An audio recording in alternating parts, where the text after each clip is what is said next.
Welcome to the Sleep Archive. I'm glad you're here. Let your body settle into wherever you are right now. Let your shoulders drop.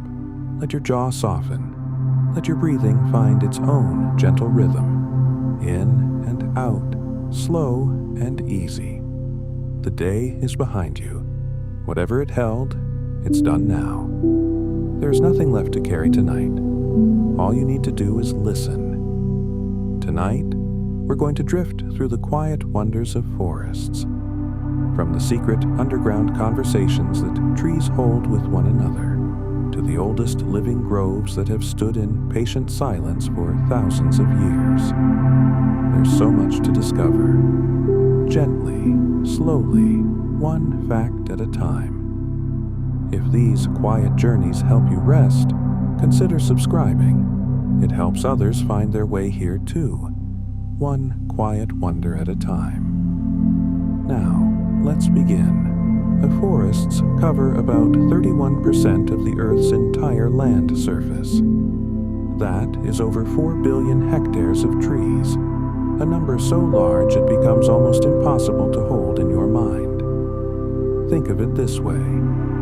If you were to walk in a straight line through the world's forests, end to end, you would be walking for longer than most of us live.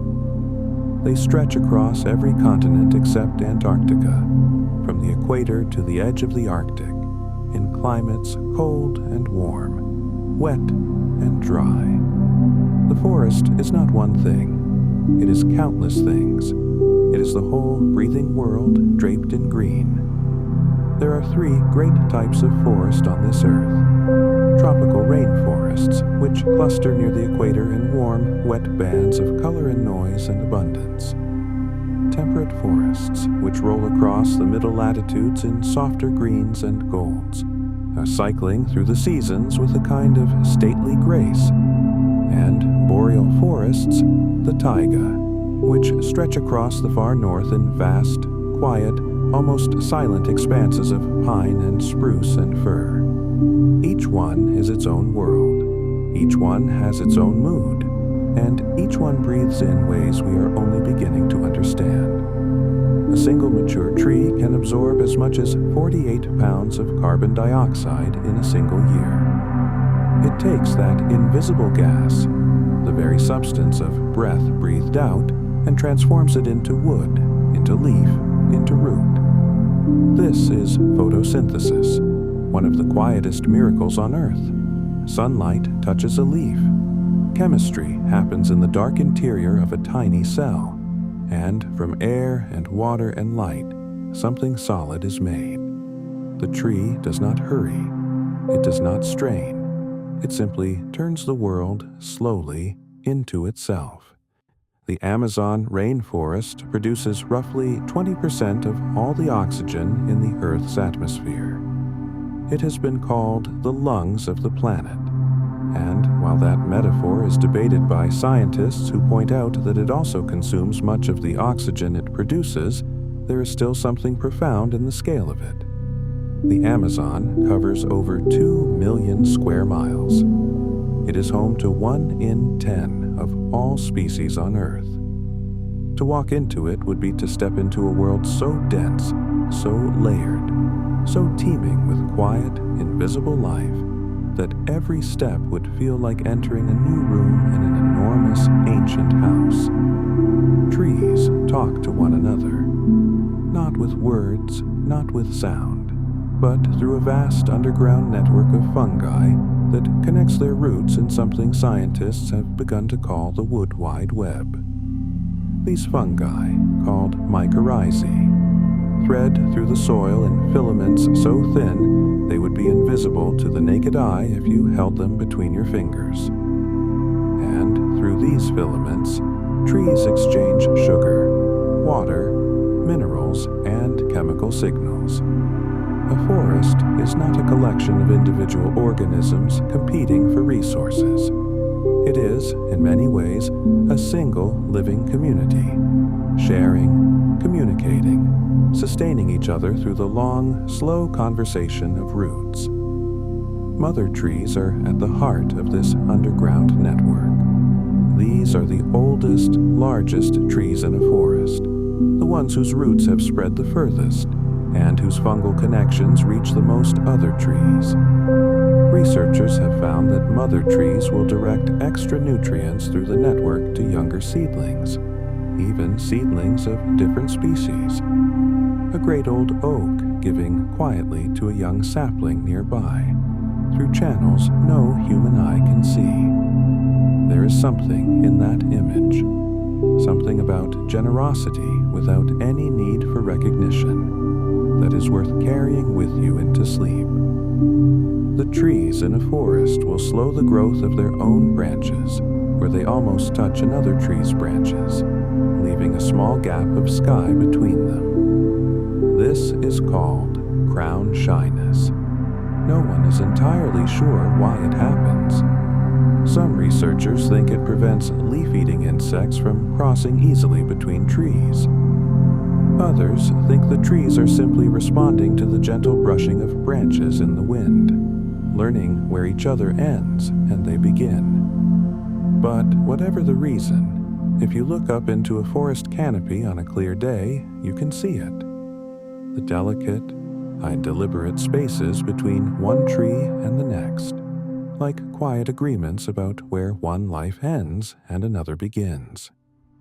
Some trees can detect when a neighboring tree is being eaten by insects and will respond by increasing the production of defensive chemicals in their own leaves, even before the insects reach them. They seem to read a warning in the air, carried on chemical signals called volatile organic compounds, drifting from tree to tree like whispered news. Scientists call this talking. The forest has been having this conversation for hundreds of millions of years, long before anything with ears could hear it. The world's largest known organism is not a blue whale or a giant sequoia. It is a fungal network in the Malheur National Forest in Oregon, USA. This single organism, a Armillaria ostoyae, or honey fungus, spreads across approximately 2,385 acres of soil.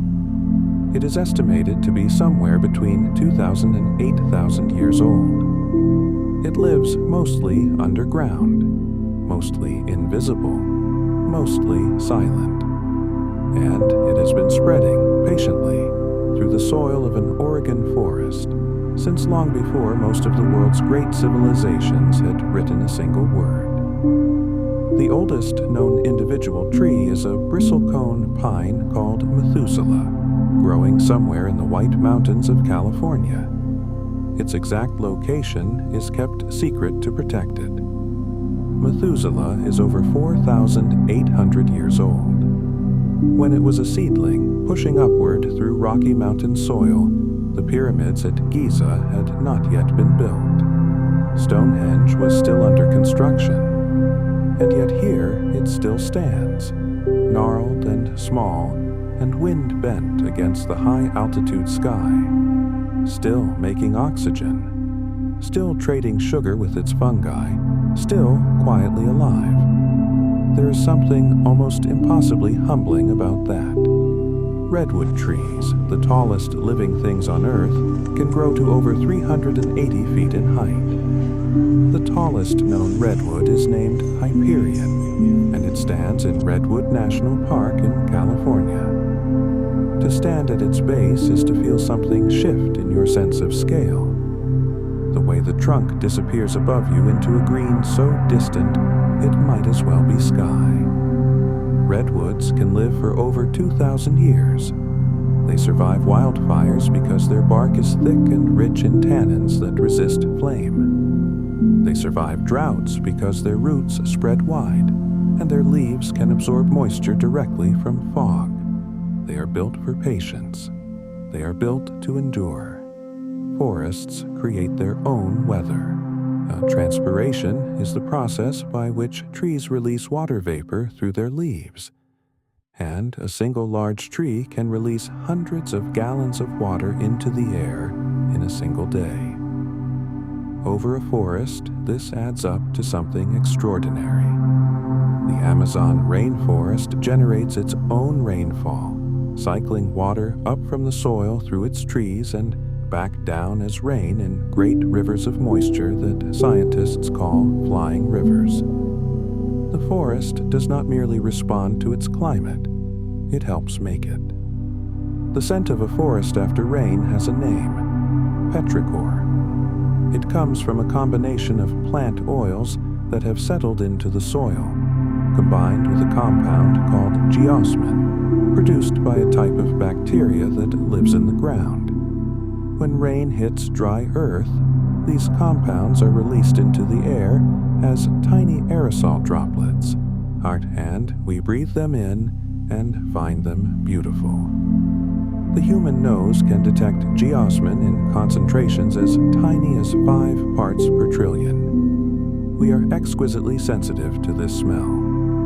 Some researchers believe we evolved this sensitivity as a signal that rain had come, that water was near, that the world was renewing itself. Even now, even in a bedroom with your eyes closed, that scent can take you somewhere green. Walking in a forest has measurable effects on the human body.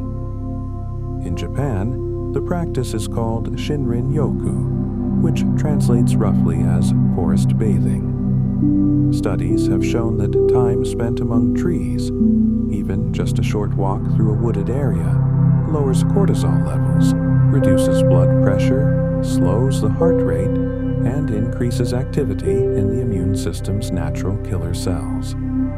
The forest does something to us, not metaphorically, physiologically.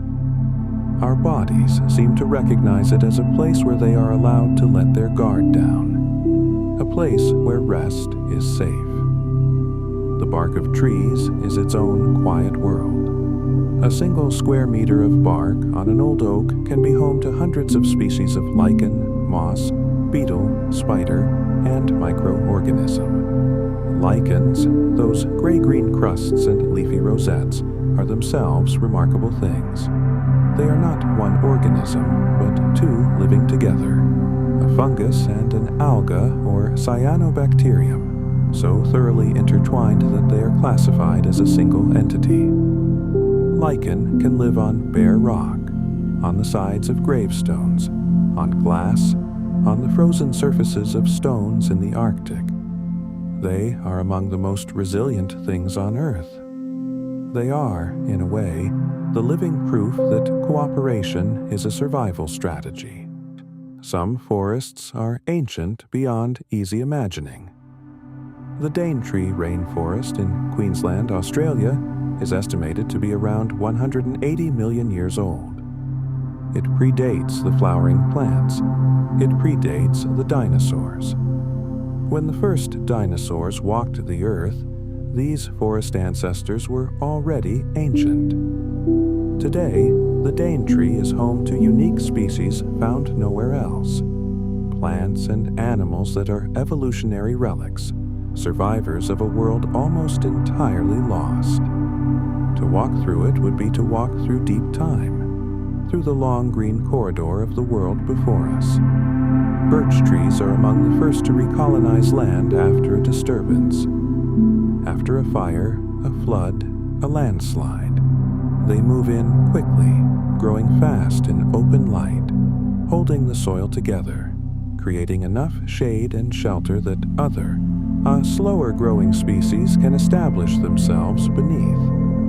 Ecologists call them pioneer species. There is something poetic in the role they play.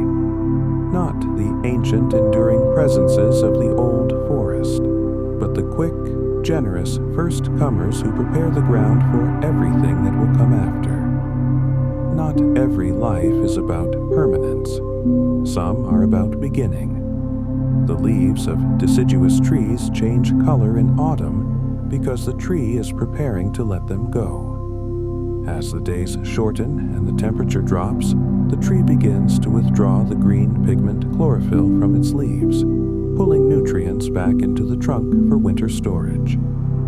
As the chlorophyll fades, the yellow and orange pigments that were always there, always present beneath the green but hidden by it, are slowly revealed. The reds and purples, on the other hand, are created fresh in the autumn weeks as the tree processes its sugars in the cooling air.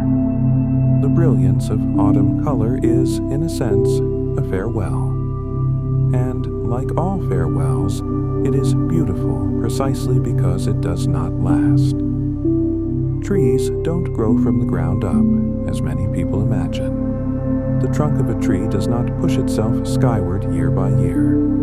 Instead, growth happens only at the tips, the apical meristems, the very ends of branches and roots. The rest of the trunk stays exactly where it always was.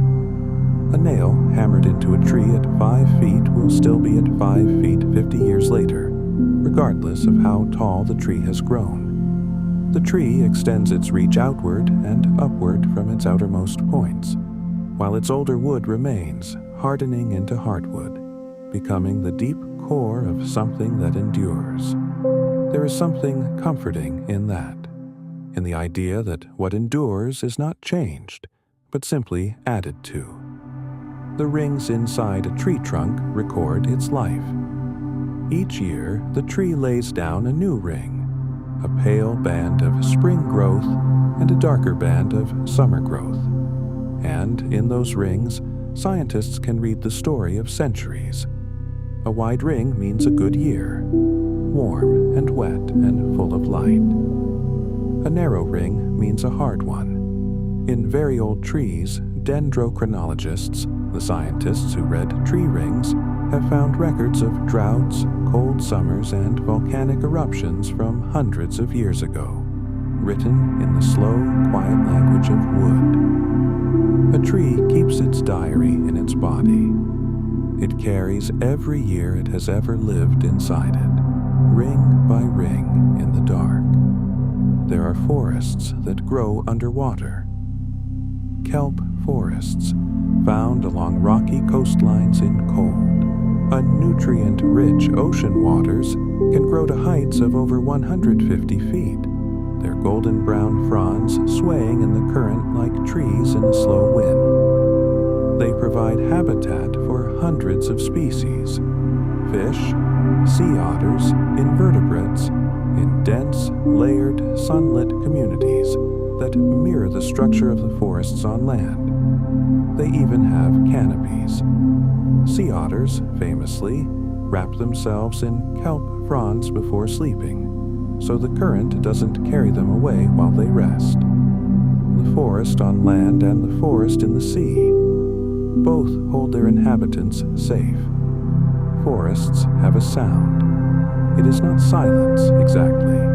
It is a particular quality of quiet, a layered, breathing quiet that scientists and musicians and philosophers have all tried to describe.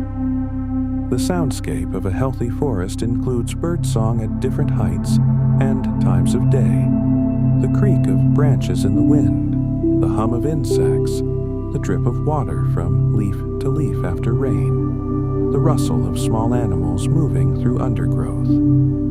Acoustic ecologists, people who study the sounds of natural environments, have found that the auditory complexity of a healthy forest is itself a measure of its ecological health. The richer the sound, the richer the life. A forest that has gone quiet has something missing from it. Pine trees send a fine mist of aromatic compounds into the air around them. These are the terpenes, the molecules responsible for the sharp, clean smell of a pine forest. Terpenes are not just pleasant to breathe, they are biologically active. Research has found that inhaling them increases the activity of natural killer cells in the human immune system, reduces blood pressure, and promotes a state of relaxed alertness. The forest is, in a very literal sense, medicating us when we breathe it. It has been doing so perhaps for as long as we have been walking among trees, which is longer than we have been walking anywhere else. Mangrove forests grow at the meeting of land and sea in the brackish, shifting world of tidal zones where most trees would struggle to survive. Their roots arch out of the water and mud in extraordinary tangles. Some species grow above ground roots called pneumatophores, which poke straight up from the sediment to breathe when the tide is high.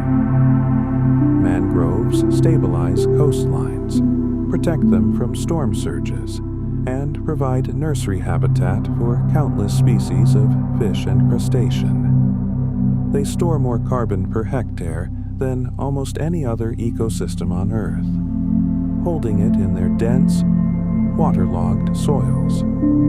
They stand at the edge of things, patient, muddy, extraordinary. Old-growth forests, those that have never been logged or significantly disturbed, are fundamentally different from younger forests in ways that go far beyond the size of the trees. They have standing dead trees, called snags, riddled with holes drilled by woodpeckers, which then become nesting places for owls, small mammals, and hundreds of species of invertebrate. They have fallen logs in various states of decomposition, forming what ecologists call nurse logs, the softened wood of a falling giant becoming the nursery bed from which new seedlings rise. They have layers of canopy at different heights, creating microhabitats stacked on top of each other like the floors of a building. An old-growth forest is not just old. It is structurally complex in ways that take centuries to develop and cannot be replaced by anything built more quickly. The forest floor is one of the most densely inhabited places on Earth. A single teaspoon of forest soil contains more microorganisms than there are people on the planet. Bacteria, archaea, fungi, nematodes, protozoa. Life in its most ancient, most fundamental forms, breaking down the fallen leaves and dead wood and returning their molecules to the soil.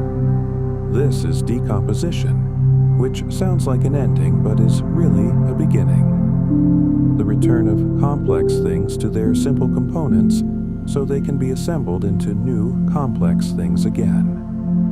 The forest floor is less like a ground and more like a stomach, constantly, quietly digesting. Trees can be remarkably generous with their neighbors, even across species. Researchers studying the forests of British Columbia found that Douglas fir trees consistently shared carbon with paper birch trees, and vice versa. In summer, when the birch canopy was in full leaf and shade fell on the firs below, the birch sent carbon through the fungal network to help the firs. In spring and autumn, the relationship reversed, and the firs sent carbon to the birches. It was a reciprocal relationship that had been unfolding underground for as long as the trees had grown together. A trade between neighbors so slow and quiet that no one noticed it for centuries.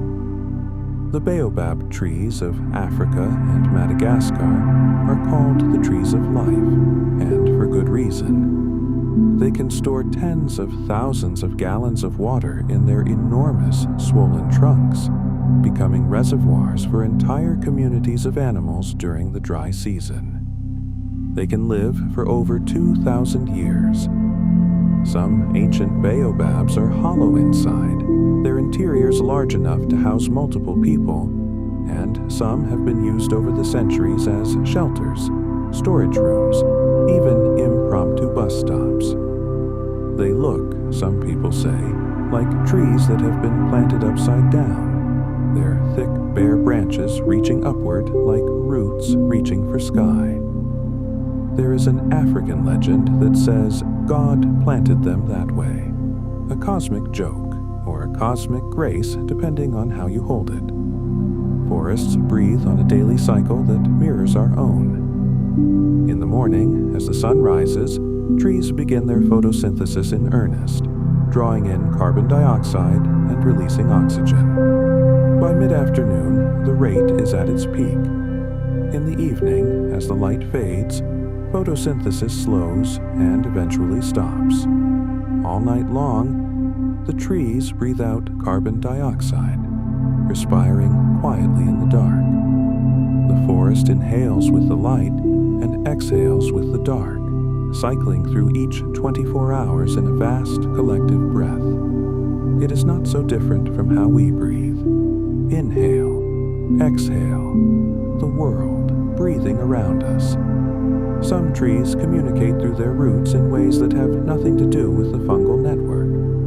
When a willow tree is attacked by insects, it releases a chemical into the soil that spreads to nearby willow trees, triggering them to increase their production of defensive tannins before any insects have reached them. It is a warning system built into the ground beneath our feet.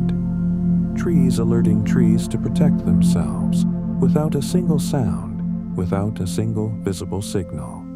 The forest has been holding this kind of quiet conversation for so long that the roots themselves have learned to listen. The forests of the Pacific Northwest in North America are sometimes called the temperate rainforests, and they receive so much rainfall, in some places over 150 inches per year, that the trees are draped in moss from root to branch tip.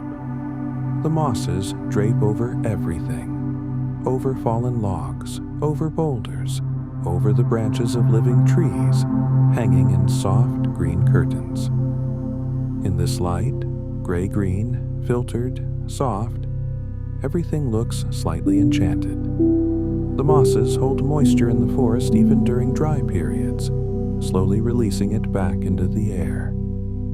They are the memory of the rain, stored in soft green layers against the wood. A tree's roots can extend 2 to 3 times the width of its crown. The root system of a large oak tree might spread across an area the size of a small house, threading through the soil in fine networks that are constantly growing, dying, and regrowing in response to moisture and nutrients. Most of these roots are in the top 18 inches of soil, the thin, dark layer where most of the biological activity happens. Roots do not just anchor a tree. They feel the ground. They taste it. They navigate it, growing toward moisture and away from obstacles. They are, in their own way, a kind of distributed intelligence. The forest thinking through its feet. The sugar maple, whose leaf appears on the Canadian flag, produces a sap so sweet that it has fed people through long winters for thousands of years.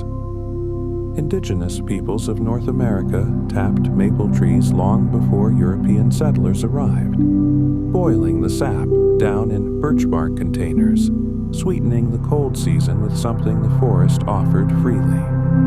To taste maple syrup is to taste concentrated forest.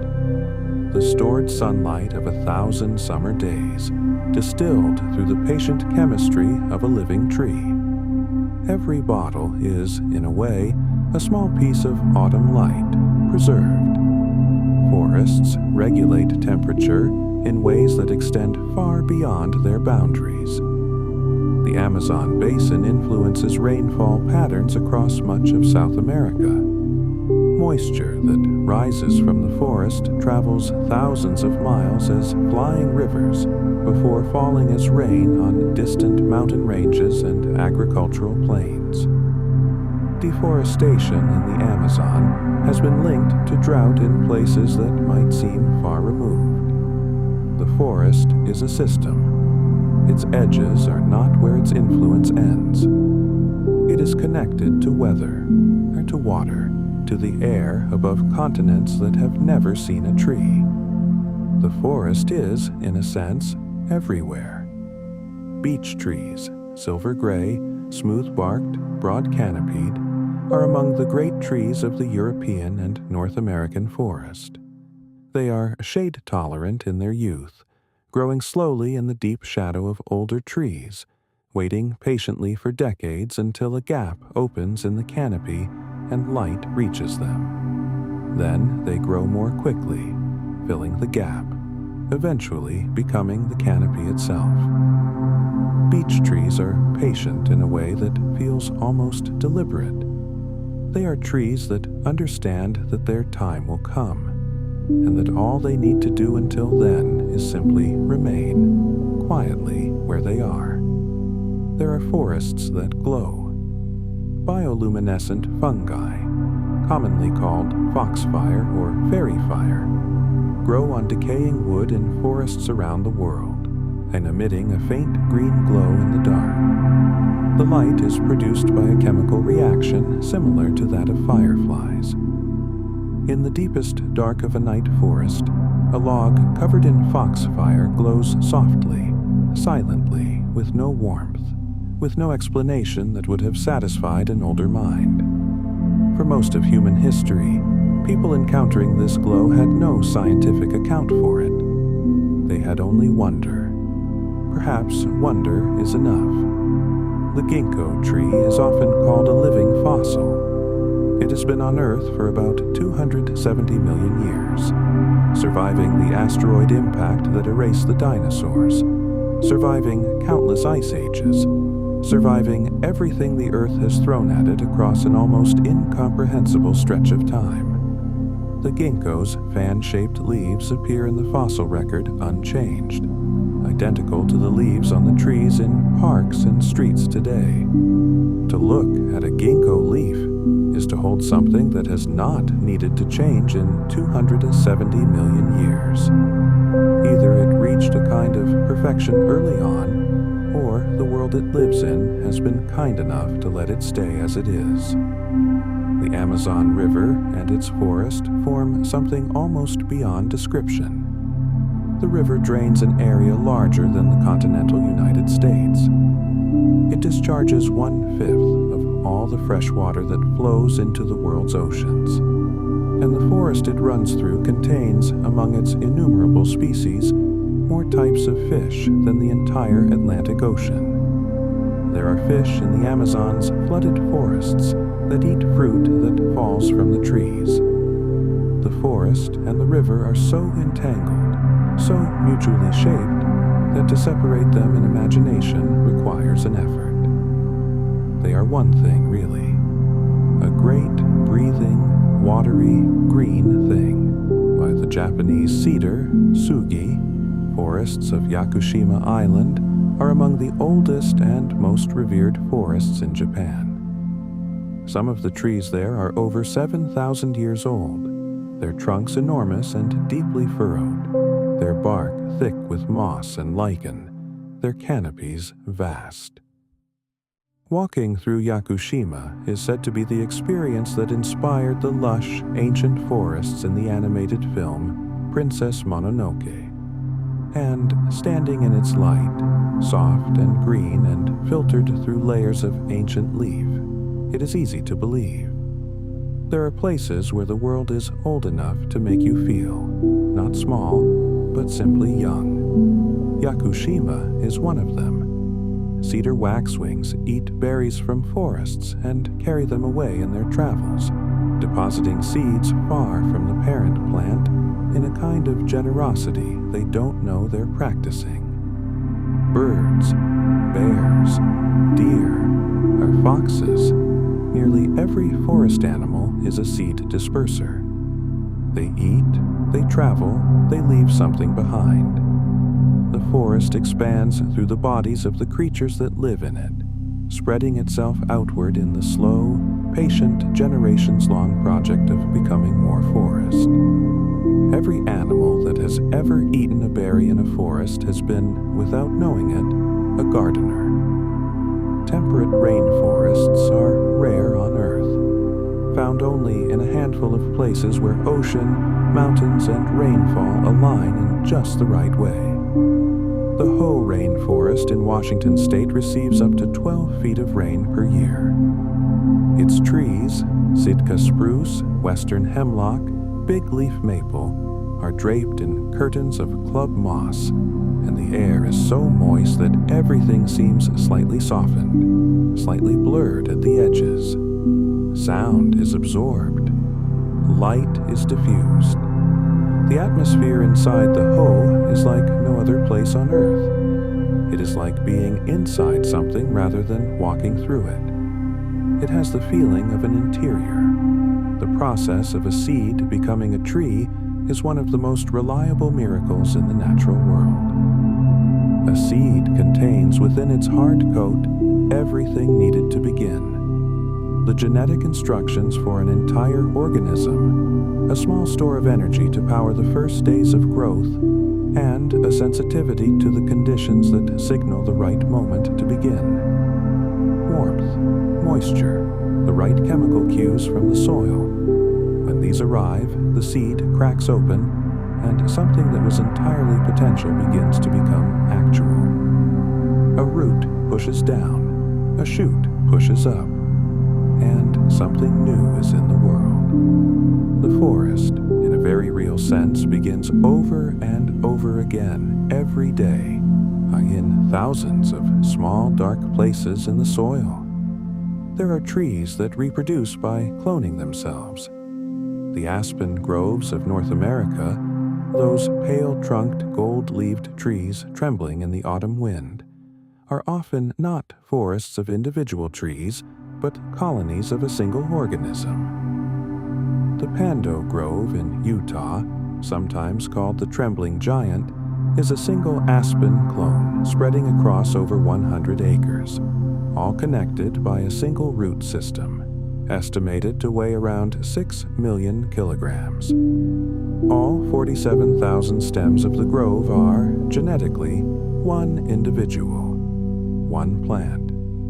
The grove breathes, in a sense, as one. The same quiver in every leaf when the wind moves through it. The same roots beneath all of it. The same quiet, ancient identity expressed in thousands of separate forms. The density of a forest canopy is measured by something called the leaf area index, the total one-sided leaf area per unit of ground surface. A dense tropical rainforest can have a leaf area index of 8 or 9, meaning that for every square meter of ground, there are 8 or 9 square meters of leaf above it, layer upon layer. Light reaching the forest floor in such a place has been filtered and refracted through all of those layers, and by the time it arrives, it is a deep, cool green, a color that doesn't exist in full sun. It is the color of being inside the forest, the color of shade made from abundance. Certain trees form symbiotic relationships with specific species of animal so exclusive that neither can easily survive without the other. The fig tree and the fig wasp are perhaps the most celebrated example.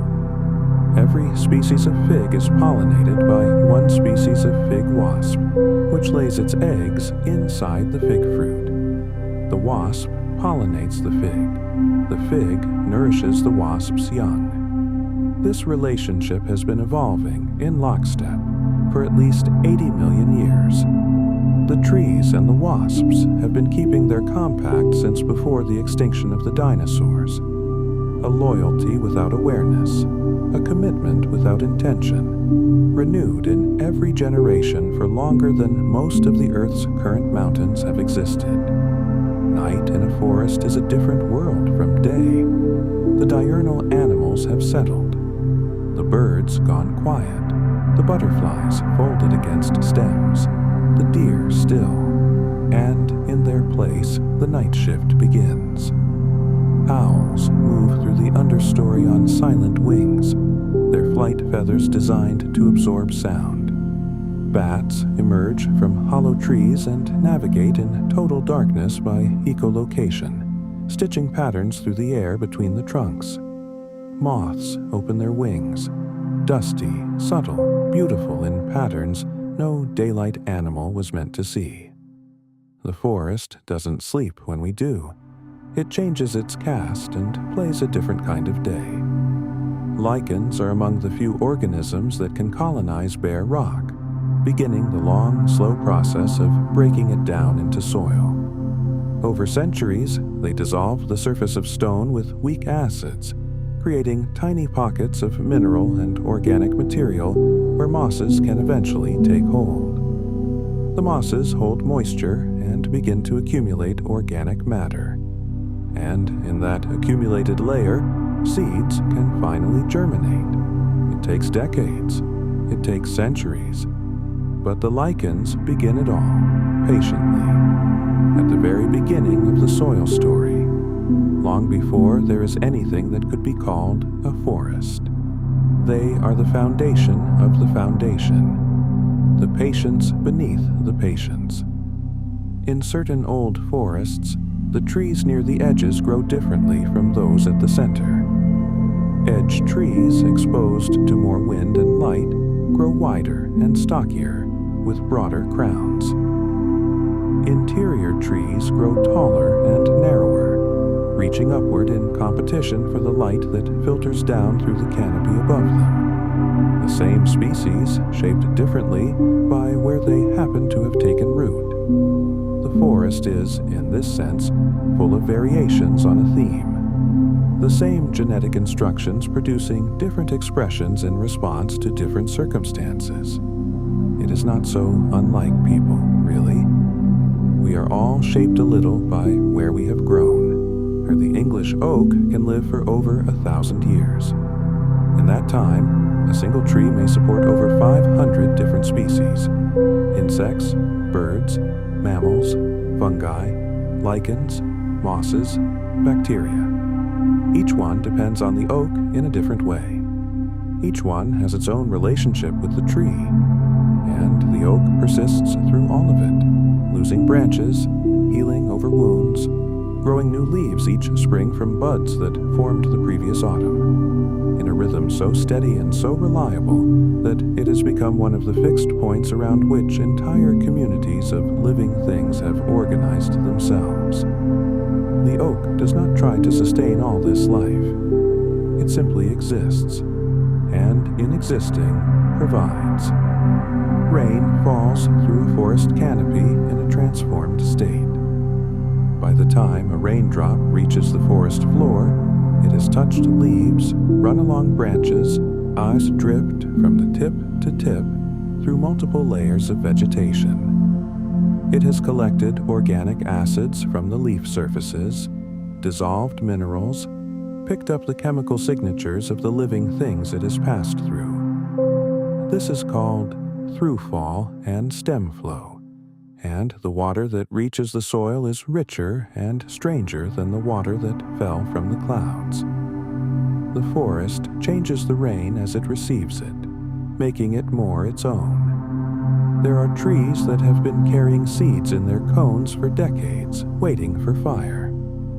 Lodgepole pines and jack pines produce serotinous cones sealed shut with a resin that only melts at temperatures above 50 degrees Celsius. The cones can hang on the tree for 20, 30, 40 years, waiting.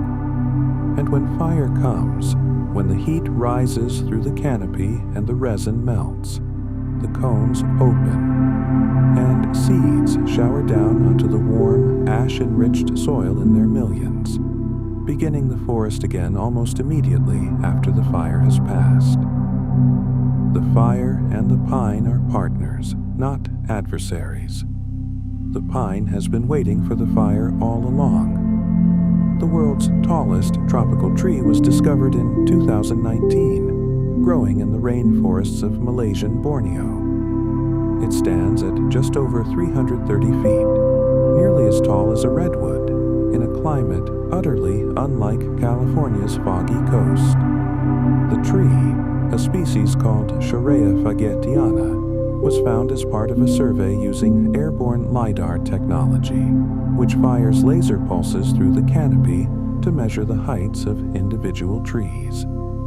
The discovery reminded scientists that the tropical forests of Borneo, which have been severely impacted by deforestation, still contain wonders not yet catalogued, our species not yet named, heights not yet measured.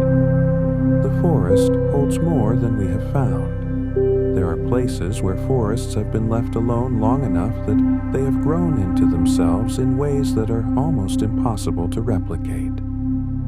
Cathedral groves, stands of old-growth redwood or Douglas fir where the canopy is so high and the trunks so vast that the human sense of scale simply gives way.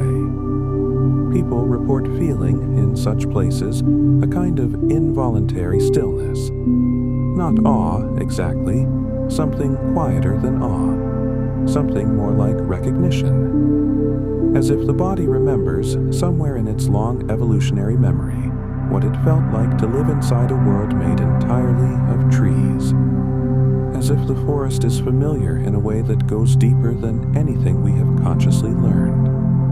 Moss grows toward moisture the way flowers grow toward light. It is drawn by the dampness in the air, by the cool northern sides of stones and bark, by the places where mist lingers after the sun has already warmed everything else. Moss doesn't have roots. It absorbs water directly through its leaves, drinking the air as much as the ground.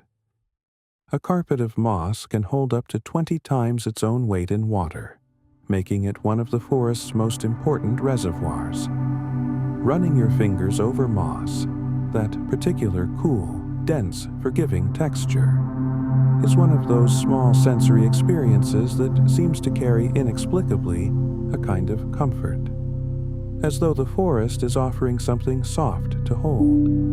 The word forest comes from the Latin forestus, meaning the outdoor or unenclosed space, the land outside the village, beyond the fence, the edge of the cultivated world. For most of human history, the forest was the unknown, the place where wolves moved, where you could get lost, where the rules of the village did not apply. And yet people were also always drawn to it, for food, for shelter, for the strange comfort of being inside something larger than themselves. The forest is very old in the human imagination. It is the place we came from, and the place we are, in some old part of ourselves, still heading toward. Trees slow down as they age, but they do not stop growing. For a long time, scientists believed that old trees grew very slowly, contributing little to the forest's carbon storage. But recent research has found the opposite.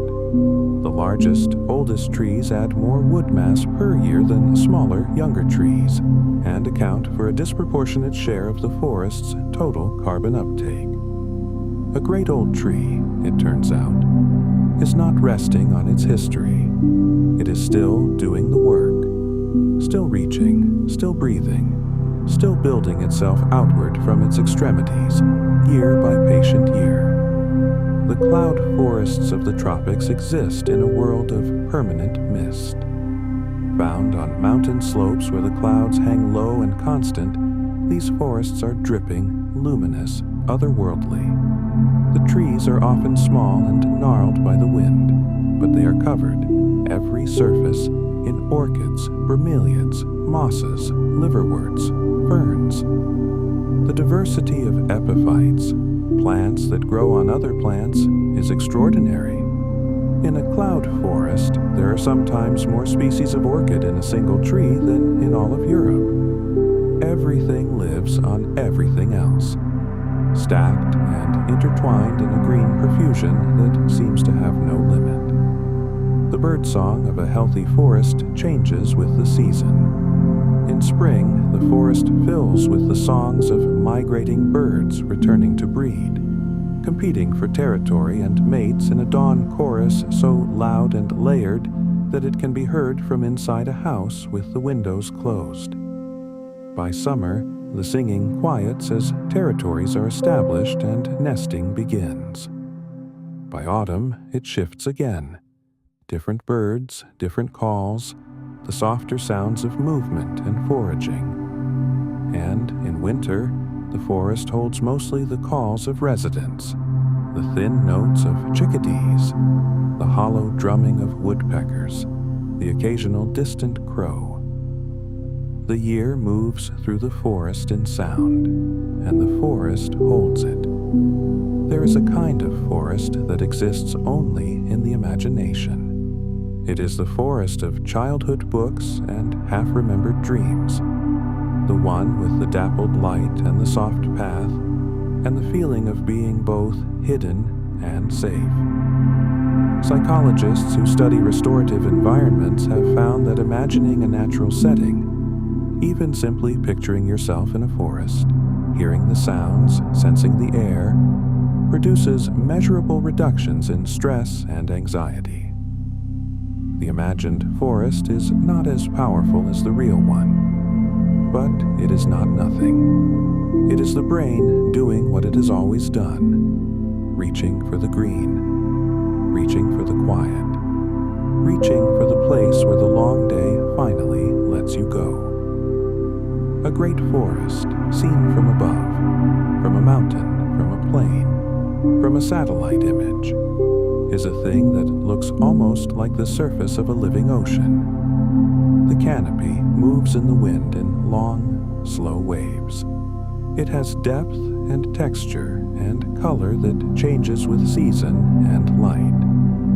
From far enough away, you can see it breathe, the shimmer and shift of millions of leaves responding to the air moving over them. And from the ground, inside it, you cannot see any of this.